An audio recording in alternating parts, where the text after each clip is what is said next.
මේ ඉවත් කරගත්තු ගෝනි රෙදි වලින් ලස්සන බෑග් එකක් මහන්න තමයි මම අද ඔයාලට කියලා දෙන්නේ. මේක අපි කොටස් දෙකකට කපලා වෙන් කරගමු. හරි.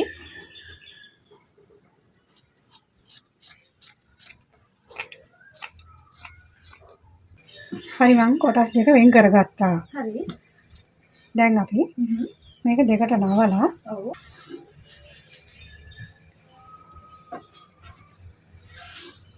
මේක දෙකට නවා ගන්නවා. හරි. කොටස් දෙකම මේ විදිහට නවා ගන්න ඕනේ අපි. මේකට දැන් අපි හැන්ඩල් දෙකක් කපා ගන්න ඕනේ. හරි. හාල් කවරෙන් කපාගත්තු පටි තමයි මම ගන්න හැන්ඩල් එකට.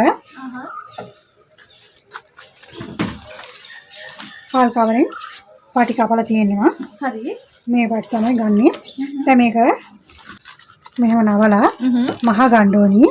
හරි. දිගටම මහලා ගෙනල්ලා පෙන්නන්න හැන්ඩල් එක කොහොමද අල්ලගන්නේ කියලා. හරි. මේ බෑග් එකේ වටේටම අල්ලගන්න හාල් කවර වලින් පටි කපා ගන්න ඕනේ අපි. හරි. මම කොටසක් මහලා ගෙනල්ලා පෙන්නන්න කොහොමද ඉතුරු ටික වහගන්නේ කියලා. හා. හැන්ඩල් දෙක මම අහගත්තා. හරි. දැන් මේක කොහොමද අල්ලගන්නේ කියලා බලමු. හා. මේ කොටස දෙකට නවා ගන්නවා. නවලා හරි මැද්දෙන් මාක් එකක් දා ගන්නවා. හරි. ඊට පස්සේ මේ කොටස මෙන්න මේ හරියට මාක් එක දැම්මේ. ඔව්. මේ කොටසට ගෙනල්ලා මෙතනින් මාක් එකක් දා ගන්නවා අපි.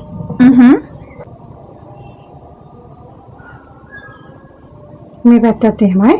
හරි මැද්දට මෙහෙම නවලා මෙතනින් මාක් එකක් දා ගන්න ඕනේ අපි. හරි. කොටස් දෙකේම ඒ විදිහට මාක් කර ගන්න ඕනේ. හරි. ඊට පස්සේ මේ හැන්ඩල් එක මෙහෙම තියලා ගන්නට. හැන්ඩල් එකේ මේ කොටස චුට්ටක් මහගෙන ඊට පස්සේ වටේ මහගෙන ඉන්න තමයි තියෙන්නේ අපිට. හරි. හැන්ඩල් එක අල්ලගත්තාන් පස්සේ මේ කොටස මේ වටේට අල්ලගන්න කොටස මෙහෙම නවලා එහෙම තියලා මෙහෙම නවලා මේ වටේට අල්ලගන්න ඕනේ අපි.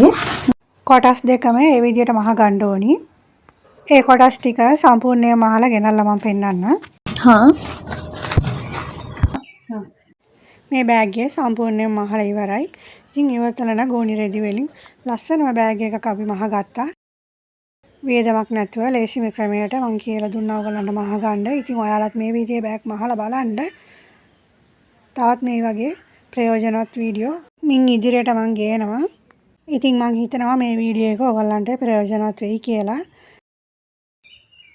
මේ වීඩියෝ එකට ඔයාලා කැමති නම් ලයික් කරලා ඔයාලගේ යාළුවන්ට ෂෙයා කරන්න. ඔයාලගේ අදහස් කමෙන්ට් කරන්න. තවත් මේ වගේ යූස්ෆුල් වීඩියෝ එකකින් ඔයාලා හමු වෙනතුරු ඔයාලට බයි.